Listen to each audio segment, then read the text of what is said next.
Aí começa esse negócio, não, a escravidão acabou porque o sistema econômico mudou, e aí aconteceu tudo por osmose, e aconteceu um caralho. Os debates no parlamento inglês sobre o fim da escravidão não eram debates do tipo, veja bem, isso está tudo. Se você perguntar para a inteligência artificial, você custa tirar a resposta verdadeira dela. Você custa tirar. É como se, quando começou o capitalismo inglês na Terra, aí as pessoas perceberam que matematicamente ia ser melhor para as empresas deles acabarem com a escravidão. Não era, não. Escravidão era super lucrativo. Quem lutou, lutou contra os poderes econômicos daquela época. Não tinha um planejador secreto no parlamento inglês, ele calculou, pelas minhas contas, se acabar com a escravidão na Inglaterra, vai melhorar a economia inglesa. Não, o debate era o contrário. O debate era o contrário. O debate era o contrário. O debate era, quem estava dizendo que tinha que acabar com a escravidão, estava dizendo, tem que acabar com a escravidão porque é certo, porque é justo, mesmo que a gente tenha perdas econômicas. E aí os argumentos eram, as perdas econômicas, se elas vão haver, são pequenas. Ninguém argumentava, e aí a gente vai aumentar a massa de consumidores no planeta porque a gente tem o objetivo. Ninguém argumentava isso no século XVII inglês. Ninguém. Isso não existe. Me mostra o documento onde isso está, certo? Não tem isso. Isso não existe. Não é verdade que a Inglaterra acabou com a escravidão em seu próprio país, do comércio negreiro, porque o objetivo era aumentar o capitalismo, porque o fluxo de capitais. Isso não existe, isso é anacronismo. Os textos da época não dizem isso nunca. Nunca. Certo? O argumento era, sim, relacionado a questões morais desenvolvidas pelo iluminismo, tanto inglês quanto francês. Era assim. E até você pode adicionar até uma certa compaixão de bons leitores da Bíblia antiga. Da Bíblia mesmo, o cara que lê o texto de verdade, porque o protestantismo veio, traduziu o texto para todo mundo, agora você podia ler, você fala, caralho, mas Jesus não era a favor disso, né? Então até a influência de algumas correntes religiosas tem. E o cara pega para ler a porra, peraí, escravidão não é compatível com o que esse cara está dizendo aqui, certo? Então, assim, é só mentira. Esse negócio, veio o espírito do tempo, não. Aí depois que a Inglaterra acabou com a sua escravidão por motivos morais, por motivos filosóficos, às vezes tendo que argumentar, olha, se tiver perda, a perda é pequena, e a gente tem que encarar essa mudança, a perda vai ser pouca, certo? Os outros países vão continuar escravizando, a gente vai perder esse mercado, mas foda-se, certo? O argumento era esse. Você não vai achar um documento sequer em sentido contrário do que eu estou dizendo. Nenhum você vai achar. E aí, veja, você tem essas mudanças, você tem a mudança, e aí depois vem o argumento econômico. Aí sim. Quando a Inglaterra começou a acabar com isso em sua própria estrutura e os outros ao redor não acabavam, aí sim você vai ver. Que parada é essa aí de vocês continuarem com escravidão? Está prejudicando a gente. Aí o interesse econômico de acabar com a escravidão dos outros aí começa a aparecer. Mas no início da Inglaterra não tem. Aí eu vou dizer por quê? Por que eu vou dizer isso? Porque eu quero defender o cristianismo, por exemplo? Claro que não, estou dizendo só porque foi o que aconteceu mesmo, certo? Só porque foi o que aconteceu mesmo. A pressão que a Inglaterra faz nos outros países, aí o interesse econômico é visível. Mas para ela acabar internamente, não foi por plano de aumentar a economia, o fluxo de capitais. Isso é anacrônico, não tem documento. Não tem. O interesse aparece depois, para lutar contra a escravidão nos outros locais. Aí tem que acabar, porra. Competição injusta do caralho. Mas no início não era, não faz sentido que fosse, inclusive. Do ponto de vista até racional, você podia matar essa. Não faz sentido que fosse. Bom, então você tem que saber isso por quê? Porque foi, velho. Porque foi. Certo? Porque foi. Porque o processo que se dá nessas coisas são processos de conflito. Tem galera que acha e tem galera que não. A galera que não briga com a que acha. Não existe a porra de um espírito pairando no país, é um conflito mesmo.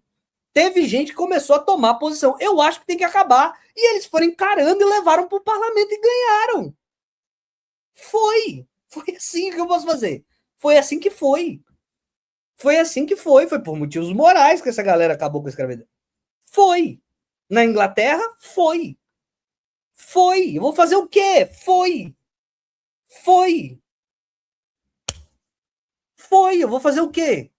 Foi. É só você checar os documentos primários das discussões sobre isso. Foi. Aí você quer forçar a bola no quadrado, dizer que não foi porque você pensa que em abstrato teria um preceito? Prova, porra. Prova, demonstra, traz os documentos, demonstra. Não tem razão nenhuma para me aferrar à tese de que eu estou certo a priori. Certo? Eu não tô querendo destruir a tese a priori, é só mostrar a documentação, traz a documentação, e aí a gente fala, eu achava que era, mas eu não tinha visto a educação, agora que eu vi a documentação, eu tô vendo que não é. Pronto, é empírico. Não é por princípio, é empírico. Você, para fazer a afirmação de que foi ou não foi, você tem que ver a documentação. Se a documentação apresentar que foi, você estava achando que não, você muda de ideia, porque apareceu a documentação. É tão simples quanto isso, é empírico. Não é desegismo, não é um tricilhagem mental. Ou foi ou não foi. Se foi, se eu estou errado, me prova, me demonstra, me mostra o documento. Na hora que me mostrar o documento, eu vou falar, eu achei que não era, mas agora que você me mostrou, então é. Simples assim. Simples assim. Essa é a função do historiador. Achar o que aconteceu. E não ficar inventando narrativa de consciência, de subconsciência. Não. Tem que mostrar o que aconteceu, no limite do que você consegue revelar do que aconteceu.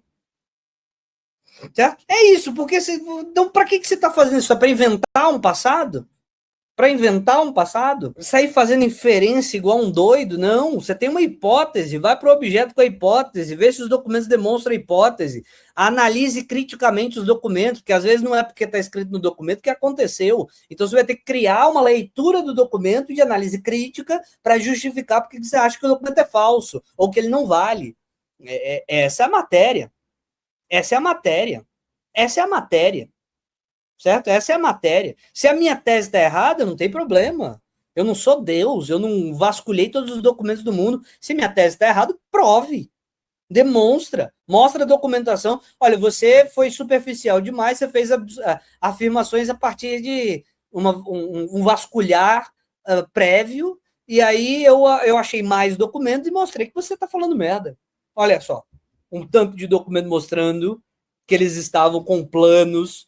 Senão você tá inventando, né? Senão você tá inventando na sua cabeça. Tá. Esse é o primeiro motor desse vídeo, né? Então, eu tentar mostrar para vocês que isso aqui é muito irritante, pô. Esses elementos eram vistos como perigosos para a estrutura patriarcal que se constituía. Ah, é? A culpa dessa mulher ser queimada no século XVIII é por causa do patriarcado? Não. Eu quero que você mostre por que passou a lei. Ele não citou a lei? Vamos fazer essa experimentação aqui? Vamos de Wikipédia. Lei da bruxaria. Vamos pegar isso aqui. Vamos daqui mesmo. Vamos ver se com 5 minutos a gente resolve isso. Lei da bruxaria. Vamos descobrir a causa aqui. Ó. A Lei da Bruxaria da Escócia de 1563 foi um marco legal que criminalizou a prática de feitiçaria e consulta a bruxas, vigorando quase 2 séculos, ser revogado em 1736. Foi marcado por intensa perseguição, estima-se de 2.000 a 4.000 pessoas, principalmente mulheres, acusadas e executadas por estrangulamento e queima na fogueira. Contexto da criação. A lei foi impulsionada por um clima de insegurança religiosa e política na Escócia, intensificado durante o reinado de Jaime VI, que acreditava pessoalmente na bruxaria. O rei da Escócia, Jaime VI. Vamos ver se a gente encontra a razão. Vamos ver se a gente encontra na Wikipédia a razão. Traduzir aqui para português. Lei da bruxaria. As tensões religiosas da Inglaterra durante o século XV, XVI e XVII resultaram na introdução de severas penalidades para a bruxaria. A lei de bruxaria de Henrique VIII, de 1541, foi a primeira lei a definir a bruxaria como um crime punível com a morte e o confisco de bens e pertences.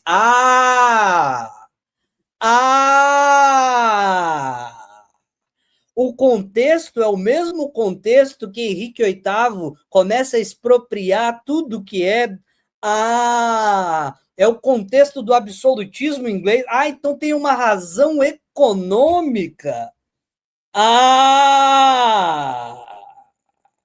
Entendi. Então é o Henrique VIII, aquele mesmo que expropriou os bens da Igreja Católica para fortalecer a estrutura de reinado absoluto. Então não é o patriarcado, né? Então a causa dessa merda existir não é o patriarcado. 3 minutos de Wikipédia, galera. 3 minutos de Wikipédia. Você já achou a verdadeira razão para além do patriarcado? 3 minutos de Wikipédia. Tensões religiosas. Foi a primeira a definir a bruxaria como um crime punível com a morte e confisco de bens. Entendi. Então, deixa eu ver se eu entendi. É uma tradição inglesa formada na esteira de uma perseguição medieval, mas com justificativa moderna, típica do mercantilismo do período moderno, usada a perseguição para confisco de bens, como foi feito com os judeus e como foi feito com a própria Igreja Católica. Então é econômica a razão, tem um aspecto econômico fundamental que você não podia esquecer. Entendi. Por isso que tem uma galera que apanha para Thiago Braga, né? Porque pega essas narrativas, porque o patriarcado não sei o quê. 5 minutos de Wikipédia, cara. 5 minutos de Wikipédia. Não precisa estar fazendo doutorado, não. Não precisa fazer doutorado. 5 minutos de Wikipédia. 5 minutos. Para você perceber que não é tão simples, né? Não é porque o cara, eu não gosto de mulher, vou perseguir. Por curiosidade, Henrique VIII era uma pessoa que não gostava de mulher pra caralho, né? Mas não é essa a razão, né? Não é essa a razão, né? Não é essa a razão. Não é essa a razão. Ou pelo menos não é só essa a razão. Né? Então, veja, eu estou tentando mostrar para vocês que é 5 minutos de Wikipédia, porque eu garanto para você, garanto, que se eu estudar 3 dias esse tema, eu consigo ir criando os links verdadeiros desde a Igreja Católica, mostrando que a Igreja Católica cria todo esse processo de perseguição para a manutenção de um poder desgastado que foi corroendo na Idade Média, que, como a Igreja Católica fez isso, as igrejas protestantes mimetizavam, e, portanto, os reis mimetizavam esse tipo de estrutura para manter estrutura de poder, e, no final das contas, esse processo, no período moderno, estava relacionado com os saques que os reis modernos faziam para financiamento de sua própria riqueza. Certo? Consigo mostrar esse link com uma tranquilidade. Me dá 5 dias que eu consigo mostrar isso. Me dá 5 dias que eu consigo mostrar isso com tranquilidade muito boa. Por que eu consigo garantir para vocês que em 5 dias eu consigo mostrar isso com uma tranquilidade muito boa? Porque eu não comecei a estudar história ontem, né?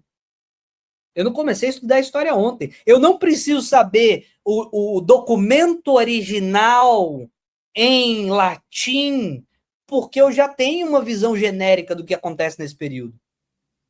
O que acontece nesse período genericamente, né, no geral, é a formação de estados modernos que vão pegando as funções da Igreja Católica. Eles vão se aproveitando. Boa parte do protestantismo que vai sendo sucesso nos estados é porque essa é uma boa desculpa para, inclusive, você pegar a propriedade da Igreja Católica, como foi na Inglaterra, especificamente com o Henrique VIII. Né?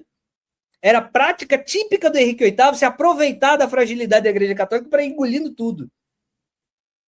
Certo? Então, como foi isso para a Igreja Católica, eu tenho convicção de que se eu passar 2 semanas estudando isso aí, eu consigo encontrar as ligações, quer dizer, buscar os dados econômicos, etc. e tal, para mostrar que o interesse de Henrique VIII sempre foi econômico. Sempre foi principalmente econômico. Ele podia ter rompido com a Igreja Católica para casar com a mulher dele. Ai, meu Deus, que vontade de casar de novo. Mas na prática, o que ele fez? Ele rompe com a Igreja Católica e sai absorvendo a propriedade católica. Né? A função foi essa. A função prática foi essa. Aí eu vou dizer que ele não rompeu com a Igreja Católica por causa do casamento? Não. Uma coisa, outra coisa, outra coisa. Ele pode ter rompido com a Igreja Católica por causa do casamento, mas ele aproveitou essa oportunidade, né? Ele aproveitou essa oportunidade para fazer patrimônio. A mesma coisa com essa leitura que eu fiz aqui, rapidamente eu encontro isso. Ah, ele pode acreditar mesmo em bruxa? Pode ser que acreditasse, mas foi uma boa oportunidade para fazer patrimônio, né? Ele sempre encontra uma boa. O Henrique VIII é uma coincidência, ele sempre encontra uma boa oportunidade para fazer patrimônio. Aí, com isso, para dizer um negócio desse, eu preciso falar de grandes homens, né? Eu preciso falar especificamente de Henrique VIII. Você entende? Aí vem a historiografia dos análises do não sei o que. Ah, não pode fazer biografia. Aí, se não fizer a biografia do Henrique VIII, não vai poder fazer essas conclusões que eu estou fazendo. Não vai poder analisar essas hipóteses que eu estou levantando. Tem que fazer biografia. Em alguns casos, tem que fazer biografia. Tem que fazer biografia. Claro que tem que fazer biografia. Alguns casos, não. Alguns casos, assim, biografia dos grandes homens. É isso mesmo, precisa. Dependendo do objeto que você está analisando, sem a biografia dos grandes homens, você não vai entender. Ponto. Então, o meu problema com essa galera é criar vetos a priori. Para entender se isso tem relevância ou não uma questão econômica, eu tenho que analisar a biografia do Henrique VIII. Não tem como, ou tem que analisar as pressões sociais ou se ele tirou isso da raba dele. Quem foram as estruturas que mandaram passar essa lei? Então não vem com esse papo de patriarcado abstrato, porque isso elimina a compreensão. Vira tudo uma questão psicológica. Né? Todos os problemas sociais, todas as decisões, foi porque patriarcado. Pronto, resolveu, né? Tá explicado. Coisa de preguiçoso, né? Coisa de preguiçoso, coisa de preguiçoso. Você nunca mais vai encontrar nenhuma resposta específica para o surgimento de nada. Foi por que capitalismo, por que patriarcado? Você nunca vai entender mesmo. Você está com um set de respostas prontas que fazem você não precisar ser historiador mais. Você nunca mais vai precisar estudar um documento na sua vida, né? Você já tem a resposta antes. Isso não é história. Isso não é história. Isso não é estudo da história.